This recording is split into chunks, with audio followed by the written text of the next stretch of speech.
Rekaman ini adalah materi pembelajaran daring atau online untuk psikologi pendidikan pertemuan ke-9 terkait dengan teori belajar kognitif atau saya mungkin menyebutnya komputasi ya. Teori belajar ini menjelaskan bagaimana sebetulnya manusia itu cara berpikirnya sama atau mirip sekali dengan komputer yang menjadi ciptaan kita sendiri, ciptaan manusia ya. Jadi bagaimana komputer itu mengolah informasi sebetulnya mirip sekali dengan bagaimana manusia berpikir. Dan dengan mengetahui itu, kita bisa mempraktekannya, mengaplikasikan dalam pembelajaran untuk mencapai tujuan pendidikan.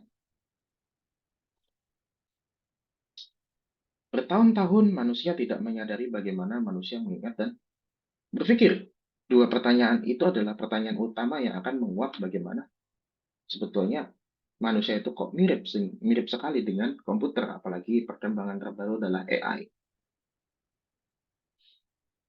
2000 tahun lamanya kita tidak paham prosesnya, tapi ketika kita membuat komputer, tiba-tiba ya kita sadar aja bahwa antara manusia dan ciptaan kita itu ya proses berpikirnya sama. Dan kita bisa memanfaatkannya dalam pembelajaran. Tentu saja ada key point dari pertemuan ini yang wajib untuk kalian cermati. Bahwa proses berpikir manusia itu sama dengan komputer, hanya saja kita jauh lebih kompleks, kita jauh lebih cerdas. Dan proses itu terdiri dari satu, stimulus, dua, attention, tiga, memori, empat, thinking, dan lima adalah response. Teori ini yang membuat namanya adalah Robert Ziegler. Seperti itu. Ini melengkapi teori yang sebelumnya ya, yang terkait dengan behaviorisme atau keperilakuan. Orang keperilakuan, dia hanya menganggap yang penting itu dua ini saja, ada stimulus, ada respons. Ketika kamu diberikan bacaan, ya maka kamu membaca. Diberikan aktivitas, maka kamu mengikuti. Diberikan pertanyaan guru, kamu menjawab. Diberikan soal, tes, dan seterusnya, kamu langsung memberikan respon yang tepat. Manusia dianggap sebagai makhluk yang otomatis, yang sebetulnya melihat mereka ini bereksperimennya saja dengan menggunakan hewan, lalu teorinya seperti ini. Mereka tidak menganggap uh, bahwa manusia itu makhluk yang punya kapasitas untuk berpikir seperti itu. Jadi manusia itu barangkali dari sini dianggap sama responsifnya itu dengan hewan, kita tidak sepintar itu dan seterusnya. Tentu saja ini salah kan? Ketika kamu diberikan pertanyaan oleh guru, kamu kan tidak langsung menjawab. Ada proses berpikir di sana, ada proses kognitif, ada proses komputasi. Sehingga dari paradigma kognitivisme, dia itu nggak cuma dua tadi. Ditambahkan tengahnya, ada attention, ada memory, thinking, and response. Stimulusnya adalah yang tadi, tapi setelah itu kita melakukan atensi. Kita diberikan pertanyaan, kita diberikan ujian, yang kita lakukan apa? Kita akan melakukan penangkapan informasi terlebih dahulu. Oh, ini ujian. Ujian apa? Ujiannya yang membuat siapa? Dosen yang ini kah? Atau yang itu kah? Isinya apa? Susah tidak? Waktunya cukup tidak? Dan seterusnya kan? Sehingga tidak sesederhana itu. Tidak sesederhana bahwa manusia itu otomatis untuk merespon. Ada proses yang panjang di tengahnya. Kita melakukan penangkapan informasi dulu lewat panca indera, mata, telinga, hidung, mulut, indera peraba kita, kulit di sekujur tubuh ya. Lalu kita juga memiliki indera internal ya, namanya adalah intuisi dan refleksi. Kita menggunakan semuanya itu untuk menggali sebanyak mungkin info dari secari kertas ujian yang diberikan tadi. Setelah itu, kita akan melakukan memori atau mengingat-ingat. Gitu ya. Jadi soal ini adalah soal yang saya pelajari di pertemuan yang lalu. Kira-kira pertemuan yang lalu isinya apa? Sehingga kalau saya diberikan pertanyaan, dengan mudah saya bisa menjawabnya. Ingatan apa yang terkait dengan soal itu? Atau dengan permasalahan itu? Di sana ada peran dari ingatan motorik atau sensori ya, jangka pendek dan jangka panjang. Lalu setelah kita memiliki memorinya, kita melakukan thinking atau berpikir. Proses berpikirnya manusia nanti seperti apa akan dibagi menjadi tiga.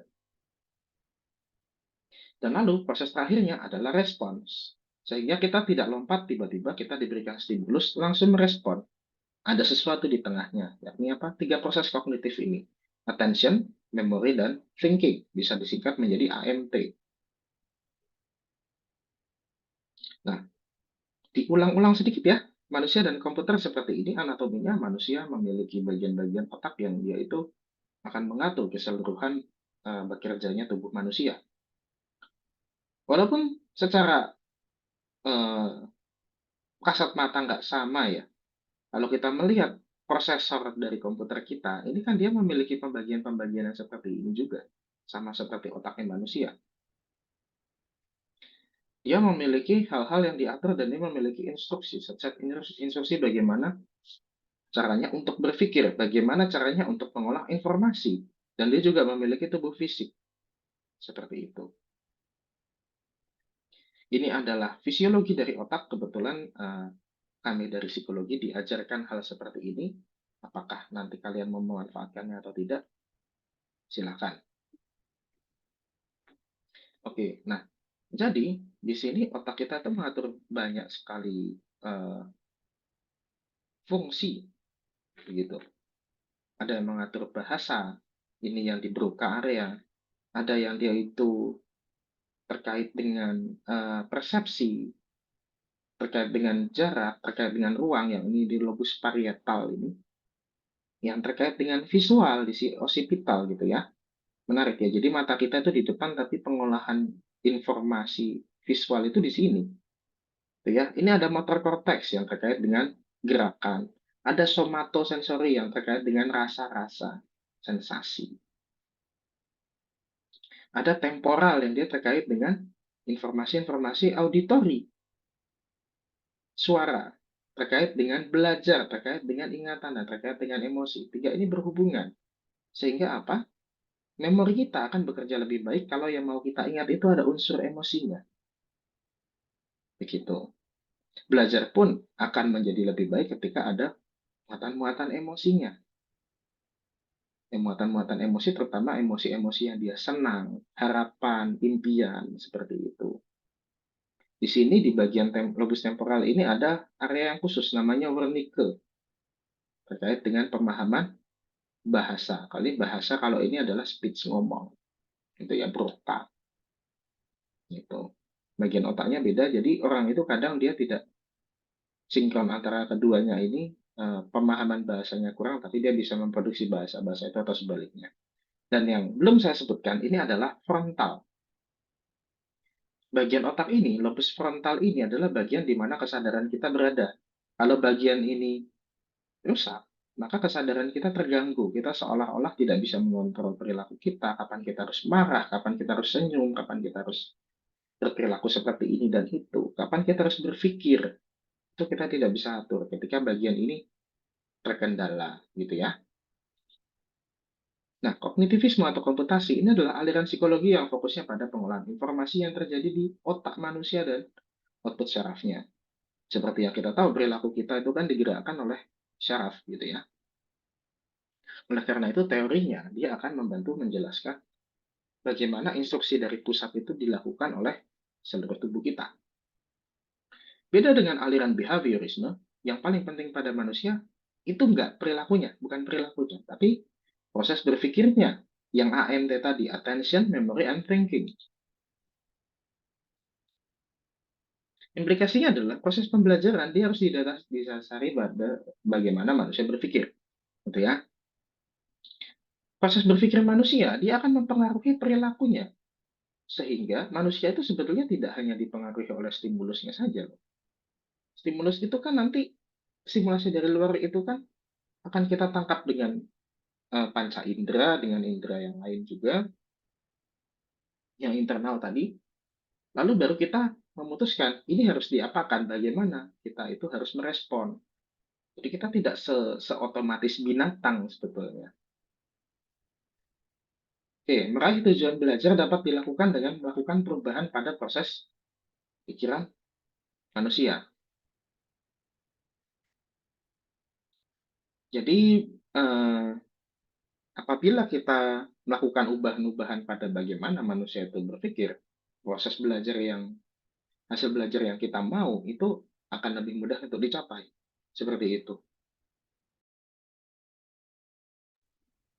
Nah, dan belajar itu kalau di behaviorisme tujuannya adalah untuk perilaku yang benar ya.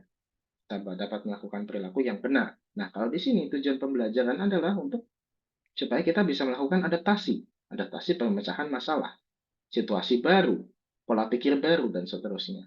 Sehingga kalau misalnya kita merasa bahwa kita sudah tidak butuh untuk beradaptasi dengan sesuatu yang baru, sudah enggan, nah, maka di saat itu pula kita sudah berhenti untuk belajar sebetulnya. Stimulus seperti ini ya tadi ya, kita akan mengurai proses 5 tadi, SAMTR-nya tadi. Nggak bagus ya kalau disingkat ya, harusnya kan bisa jadi SMART gitu atau gimana. Jadi tidak.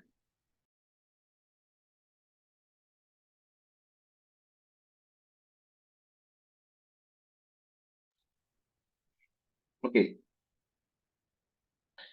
stimulusnya adalah, oh siswanya diajak beraktivitas di kelas oleh gurunya. Bagaimana dia harus merespon nanti? Nah, ini adalah stimulasi-stimulasinya. Ada yang kertas, ada yang puzzle ya gitu ya. Nah, atensi adalah ketika dia itu melihat tugasnya harus diapakan, eh, harus diselesaikan seperti apa gitu loh. Apa yang menjadi permasalahan, apa yang menjadi sesuatu yang harus saya adaptasikan. Inilah attention. Nah, tentu saja di sini kita bisa melihat makin dewasa ini ya, makin di kehidupan modern ini, perhatian kita selalu tidak pernah tunggal. Kita selalu mengerjakan sesuatu sambil memperhatikan sesuatu yang lain lagi. Ini tentu akan semakin semakin relevan seiring kalian bekerja di bidang yang berbeda-beda. Nah, sebetulnya multitasking itu apakah bermasalah? Kalau dia bermasalah, kenapa banyak orang melakukannya? Kalau dia tidak bermasalah, kenapa kita terganggu ketika harus istilahnya juggling task gitu ya. Kita harus mengerjakan satu pekerjaan, lalu harus yang lain juga, kita pindah dari satu perhatian ke yang lainnya.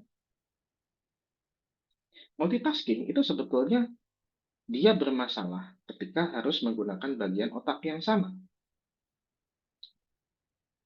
Jadi ketika kamu harus membaca ini tapi harus membaca yang itu juga kan, kita tidak bisa menggunakan tubuh kita untuk membaca dua hal yang dari buku yang berbeda di waktu yang sama. Tapi kalau kamu belajar belajar dengan membaca, kamu sambil mendengarkan musik, membaca dan mendengarkan musik itu adalah dua bagian otak yang berbeda.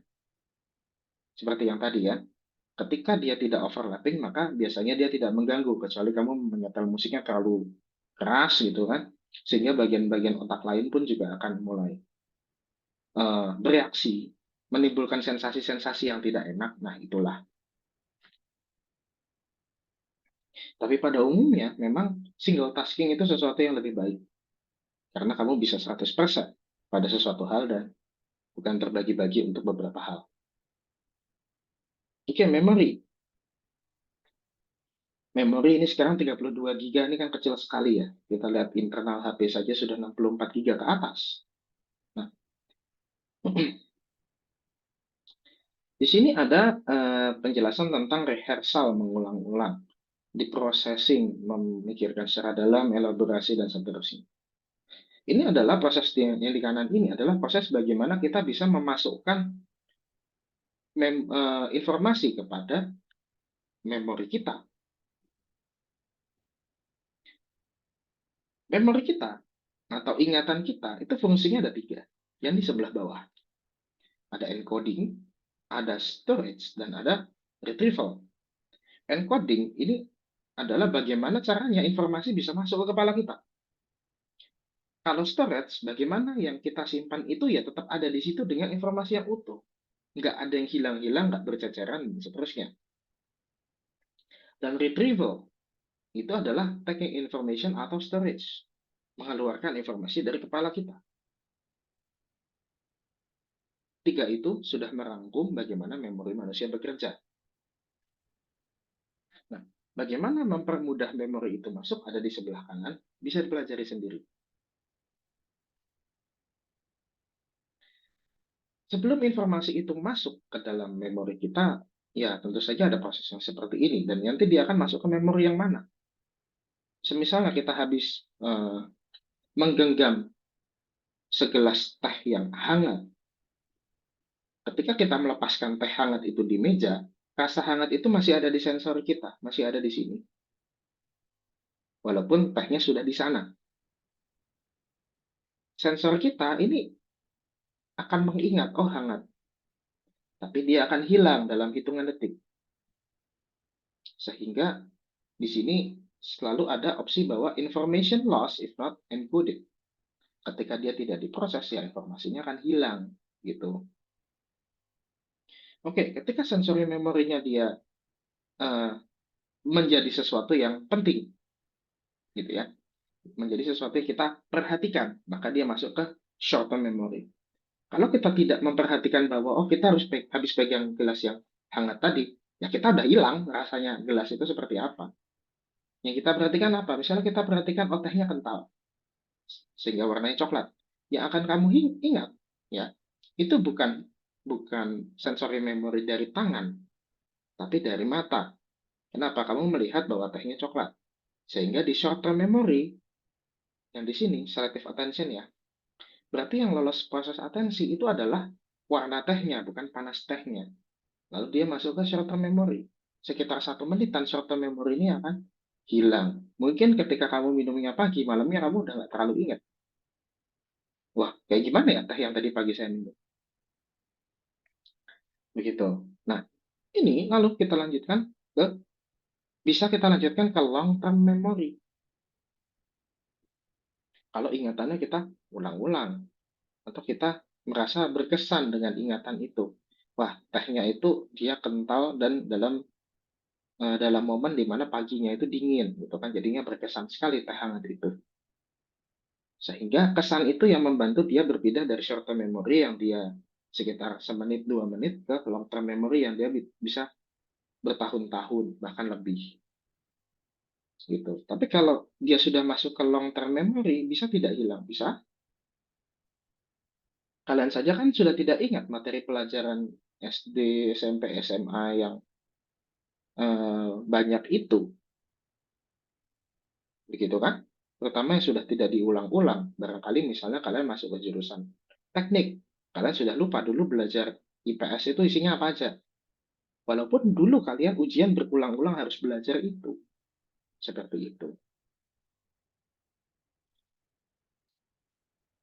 Nah, thinking ini merupakan aktivitas manipulasi dan pengolahan informasi dari memori kita, dari ingatan kita.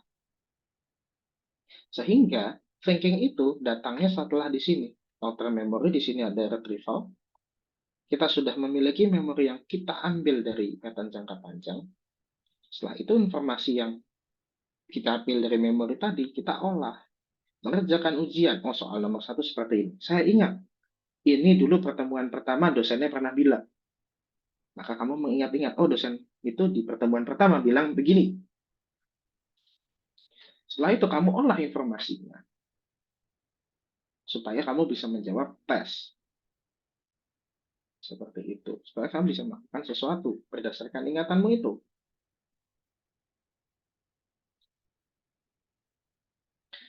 Ia adalah aktivitas yang membuat konsep, melakukan critical thinking, dan transfer hasil belajar. Contoh membuat konsep di sini. Konsep apa saja yang bisa kalian buat? Silahkan berkomentar di bawah. Tentu saja di sini ada mie dengan beragam karakteristik ya. Tapi silakan buat konsep. Konsep besarnya salah satunya adalah mie. Ya. Konsep paling besarnya itu adalah mie gitu. Tapi konsep-konsep lain di bawahnya apa? Silakan. Nah, ketika kalian melihat mie yang ada di kiri ini, kalian secara otomatis membuat konsep. Kalian mengelompokkan mie yang ini dia masuk kategorisasi ini, tidak masuk kategorisasi itu. Dia dan ini dia masuk kategorisasi ini kalau kategorisasinya A, kalau kategorisasinya B, kalau yang ini ada yang pindah ke sana, dan seterusnya. Ini proses otomatis, otak melakukan ini secara otomatis supaya efisien. supaya kita tidak banyak makan memori, walaupun ya memorinya manusia itu kan tidak terbatas ya. Kita secara otomatis mempermudah diri kita untuk mempelajari sesuatu, dan eh, kita akan menguji pengelompokan itu barangkali dari pengelompokan konsep yang sudah kalian buat tadi. Seperti itu ya. Apakah konsepnya sudah benar? Adakah yang salah? Nah, pemecahan masalah. Ini bukan pemecahan masalah harusnya ya. Harusnya critical thinking-nya. Bagaimana sih caranya kita itu berpikir kritis? Pertama, critical thinking itu dilakukan di mana? Dilakukan di sini, yang executive functions. Executive functioning ini. Executive functioning ini dilakukan di mana? Lobus frontal yang tadi. Yang di anatomi otak bagian paling depan yang saya bilang kesadaran kalian itu ada di sana. Kalau kesadaran kalian ada di sana, berarti bagian otak yang nyuruh bagian otak yang lain itu di situ. Seperti itu ya. Di sini ada 8 yang dilakukan oleh si executive functioning ini. Ini kalian bisa mempelajari lebih lanjut mengenai bagian otak ini. Executive functioning itu kayak apa gitu ya. Oke. Nah, critical thinking skills atau bagaimana kita berpikir secara kritis, kita menggunakan informasi yang kita punya untuk menyelesaikan masalah. Outputnya ini ada 5 sebetulnya. Yang pertama adalah decision making. Kita membuat keputusan. Ada suatu kejadian yang kita tahu baiknya itu seperti apa, pertimbangan-pertimbangan yang penting seperti apa. Lalu kita memutuskan, oh, saya akan melakukan ini. Maka perilakumu nanti akan mengikuti keputusanmu tadi. Itu pemecahan masalah. Analyzing, menganalisis. Kita berpikir untuk menganalisis sebetulnya situasi ini seperti apa. Apa yang saya hadapi ini seperti apa, dan seterusnya. Reasoning. Reasoning ini berarti membuat alasan atau memberikan argumen. Oh, saya melihat ada permasalahan seperti ini. Apabila saya lihat dari sisi ini, hasilnya seperti apa? Dari sisi ini, hasilnya seperti apa? Kira-kira standing saya seperti apa? Maka standing saya mungkin harus saya sesuaikan dengan yang sesuai dengan keinginan atau kebutuhan saya. Lalu problem solving masih berhubungan dengan decision making tadi, dan evaluating. Evaluating itu mengevaluasi, kalau saya melakukan ini baik tidak, melakukan itu baik tidak. Yang sudah saya lakukan ini benar tidak, yang terjadi di sekitar saya ini saya harus menyikapi seperti apa, and so on.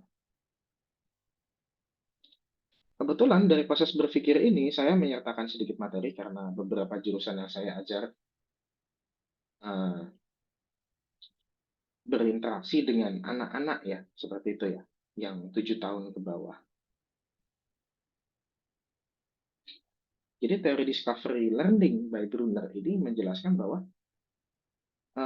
gimana sih namanya anak-anak yang masih kecil itu berpikir seperti itu. Kalau usia 0 sampai 3 yang action based, yang ini namanya adalah enactive stage, anak itu hanya bisa berpikir mengenai apa-apa yang dia lakukan atau sudah lakukan. Bagaimana membuat anak itu tersenyum? Ya tentu saja kita bukan mengajari bahwa tersenyum adalah seperti ini. Tersenyum menurut teori ini adalah gini, dan kan tidak. Anak kecil dia akan menjadi anak yang murah senyum ketika bapak dan ibunya mudah tersenyum. Ketika orang di sekitarnya tersenyum, ketika dia uh, melihat orang-orang di sekitarnya itu, ketika bayi itu ada akan tertawa, akan riang, akan gembira. Nah, maka dia akan belajar hal seperti itu. Ketika anak melihat orang tuanya berbicara seperti apa, anak akan mengikuti. Ketika anak diajak aktivitas seperti apa, dia akan mengeksplorasi. Anak kecil gitu ya, masih dibawa di stroller dan dia diajak berkeliling. Oh, anaknya menangkap, oh harus gini ya. Nah, kalau keluar-keluar itu bapak ibu harus siap-siap pakaiannya bagus. Oh, kalau jalan-jalan itu ketika apa sih namanya? Ketika kita merasakan, oh tanah itu ada yang tidak rata, tidak seperti rumah. Oh ada batu-batuan, oh ada apa gitu dia dengan mengeksplorasi dengan tubuhnya itu dia mengetahui jadinya. Ini terlihat di perilaku anak-anak di mana mereka bermain. Ketika mereka bermain itu mungkin ada mainan itu dia eksplorasi dengan tubuhnya. Dia mungkin masukkan ke mulut, dia jilat atau dia banting atau dia seperti apa. Oleh karena itu caranya belajar adalah eksplorasi langsung dengan menggunakan fisik. Nah, kalau ikonik atau image stage yang ini 3 sampai 6 tahun, mereka eh, masih mirip dengan usia yang di bawahnya, tapi sudah mulai mengenali yang namanya konsep-konsep sederhana, ikon. Sehingga apa? Anak-anak yang ikon ini dia bisa mulai dikenalkan dengan benda-benda, nama-nama benda-benda, istilah-istilah. Orang tua yang ini panggilnya adalah bapak, orang tua yang ini panggilnya adalah ibu, ini namanya adalah kursi, itu namanya meja, dan seterusnya. Oke. Nah, perbedaannya misalnya adalah ketika di usia ini mengajarkan anak-anak, oh satu tambah satu sama dengan dua, satu itu apa? Bapak Ibu, mereka tidak paham. Tapi mungkin kalau satu itu disambil ditunjukkan ada apel gitu ya. Apelnya satu lagi, apelnya dijumlahkan jadi berapa? Oh, jadi dua. Itu kan jauh lebih mudah dipahami. Karena mereka di sini bisa mengenal nama-nama dan konsep sederhana, tapi tidak bisa yang abstrak. Nah, 7 tahun ke atas ini dia mulai bisa mengenali sesuatu yang abstrak, yang simbolik, seperti itu. Oleh karena itu, anak usia 3 sampai 6 tahun yang di sana ada anak TK ya. Anak TK itu isinya bukan bukan bukan materi-materi buku seperti yang kita tahu. Bukunya pun apabila ada kata-katanya dia adalah buku gambar, buku bergambar yang berwarna gitu kan. Kata-katanya harus dibatasi. Oke, thinking symbolic stage ya, 7 tahun ke atas ini thinking and talking in abstract term, knowledge in the form of words, symbols, music, and language. Jadi mereka itu sudah mulai mengetahui konsep-konsep, mengetahui angka itu apa, sudah mengetahui terutama ini ya matematika kelas kelas 3 atau 4 ya sudah mulai diajarkan terkait dengan perkalian dan pembagian atau bahkan bilangan pecahan. Perkalian pembagian kelas berapa ya? Mungkin kelas kelas 2 ya, kelas 2. 3 dan 4 itu kan salah satunya dia dikenalkan dengan pecahan. Pecahan itu kan abstrak. Kita tidak bisa mengatakan pecahan itu eh, misalnya desimal ya. Desimal itu kan lebih susah daripada yang dia itu berapa per berapa. Itu kan lebih mudah. Oh, desimal itu lebih susah memahami. Karena misalnya apel satu, tapi kalau kita membayangkan 0,30 0,329 apel, itu kan nggak kebayang itu kita.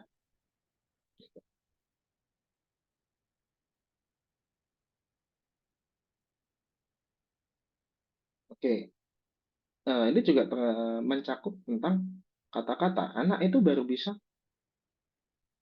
dia diminta untuk presentasi. Itu kan usia-usia remaja ke atas ya. Jadi anak SD presentasi, dia hanya bisa dengan presentasi-presentasi yang sederhana saja, bukan dia disuruh mempelajari buku, menyiapkan materi, itu kan aneh gitu ya. Itu. Oke. Di sini terkait dengan proses berpikir manusia ini yang biasa digunakan di pendidikan. Namanya adalah teori HOTS. HOTS ini kita menggunakannya dari bawah ini istilahnya adalah C. Jadi kalau C yang paling bawah C1, ini C2, C3, C4, C5, C6. Jadi kegiatan-kegiatan dalam pendidikan kita itu sebetulnya dia sampai C berapa? Kalau misalnya kita diminta untuk membaca Indonesia merdeka pada 17 Agustus 1945. Eh, proklamasi kemerdekaannya di Jalan Pegangsaan Timur. Itu yang proklamatornya adalah Soekarno dan Hatta. Dan seterusnya. Itu kalian mengingat. Ketika nanti kamu diminta membaca itu, ketika ujian nanti ditanyakan tanggalnya, itu mengingat. Tapi C2 ini adalah understanding atau memahami. Memahami tentunya dia lebih susah daripada mengingat, gitu ya. Dan mensyaratkan kamu bisa ingat dulu baru bisa kamu paham. Understanding contohnya adalah terkait dengan Indonesia merdeka di 17 Agustus 1945. Kenapa dia melakukan proklamasi kemerdekaan? Supaya kita diakui bahwa kita negara merdeka, gitu kan. Memahami C2. C3, apply atau menerapkan. Misalnya di tahun 1945 itu ada negara-negara lain yang merdeka juga selain Indonesia. Kira-kira untuk memberitahu bahwa mereka merdeka itu mereka melakukan apa? Kira-kira, saya tahu orang yang negara yang merdeka itu kan harus mendapatkan pengakuan de facto dan de jure gitu ya. Maka yang harus dilakukan adalah ya mereka memproklamasikan kemerdekaan, mencari dukungan dan seterusnya. Analisis atau menganalisis. Analisis ini dia sifatnya kamu harus mencari tahu, mencari tahu sesuatu dengan set informasi yang sudah diberikan. Gitu. Misalnya pertanyaannya adalah ini pertanyaan kalian kuliah ya biasanya ya, analisis itu. Berdasarkan teori apa, gitu kan? Cobalah analisis penyebab ketidakstabilan pemerintahan di awal-awal kemerdekaan. Kan gitu kan. Jadi kamu sudah diberikan informasi, kamu diberikan cara mengolahnya, nah kamu lakukan itu. Ya maksudnya C4. Evaluate C5. Mengevaluasi ini dia lebih susah ya, karena kan kalau menganalisis dia hanya sampai untuk mengeluarkan informasi dengan menggunakan teori tadi. Menurut teori tadi, saya bisa mengeluarkan informasi begini. Oke, itu berhenti, C4 itu. Tapi kalau C5, selain informasinya dia sudah keluar, kamu harus bisa menyimpulkan. Menyimpulkan berdasarkan indikator-indikator tertentu. Jadi, ini seperti skripsi ya. Seperti skripsi, tapi dia masih lebih rendah. Skripsi itu C6 yang di-create itu. Jadi selain kamu bisa mengetahui Indonesia kenapa gonjang-ganjing awal kemerdekaan, kamu juga bisa mengevaluasi, wah ini informasinya kalau menggunakan teori ini cukup. Kalau menggunakan teori yang itu lebih memadai lagi. Dengan menggunakan teori yang lain, yang C gitu misalnya, teorinya malah nggak cukup. Yang D ini, sama aja dengan yang pertama. Yang E apalagi dan seterusnya. Lalu create, mencipta. Mencipta ini dia sifatnya harus menciptakan produk baru atau menghasilkan sesuatu yang baru. Makanya kenapa skripsi itu susah, kamu bertahun-tahun kamu nggak pernah pendidikan yang mengandalkan HOTS, yang biasanya LOTS kan gitu kan, ujian kan cuma itu. Mengingat, memahami, mengaplikasikan, ya namanya pilihan ganda masa bisa menganalisis kan nggak? Jarang ya gitu ya. Tiba-tiba kamu diminta untuk melakukan HOTS, ini kan susah C6 itu. Menciptakan sesuatu. Jadi ketika misalnya Indonesia awal kemerdekaan gonjang-ganjingnya itu karena gini, apa lalu kamu membuat sebuah karya tulis yang itu nanti akan menjadi tugas kuliah atau untuk bahan skripsi atau yang lainnya. Itu menjadi sesuatu yang susah. Kenapa? Karena dia ada di puncak piramida, C6. C6 berarti dia apa? Ya susah. Dia mensyaratkan bahwa proses-proses yang di bawahnya sudah dilalui seperti itu. Oleh karena itu susah. Lalu selanjutnya adalah transfer of learning atau mentransfer hasil belajar. Jadi ketika kita mencoba untuk menyelesaikan masalah, penyelesaian masalah itu bergantung pada penyelesaian masalah yang sebelumnya sudah pernah kita lakukan. Semakin dekat situasi di mana kamu sudah melakukan itu dengan yang akan kamu lakukan, kamu akan lebih gampang berhasil. Ini ada hubungannya dengan teori belajarnya behaviorisme yang Bapak Thorndike, yang ya sifatnya itu trial and error, gitu ya. Kalau kamu berhasilnya di situasi yang nggak jauh berbeda dengan yang sekarang kamu mau lakukan, itu kan kemungkinan kamu berhasil kan lebih tinggi ya. Nah, ini contohnya adalah ketika sekelompok mahasiswa ini dia belajar tentang robotik gitu di kelas, dan ketika dia nanti praktek kerja atau misalnya dia sudah bekerja, actually melakukan hal yang nggak terlalu jauh beda, ini kan jadinya nggak susah gitu ya. Permasalahannya adalah ketika kita membicarakan kompetensi secara umum, apakah yang namanya kompetensi yang dibentuk oleh pendidikan kita itu memang kompetensi yang dibutuhkan untuk mereka bisa hidup di masyarakat, ataukah sekedar ya sudah melakukan formalitas supaya pendidikan seolah terlaksana dan nilai ada gitu. Dari transfer of learning ini sebenarnya sangat penting. Oleh karena itu saya memberikan sebuah tayangan yang nanti bisa dipelajari dan disimak bersama seperti itu. Baik, saya cukupkan materi untuk pertemuan ini.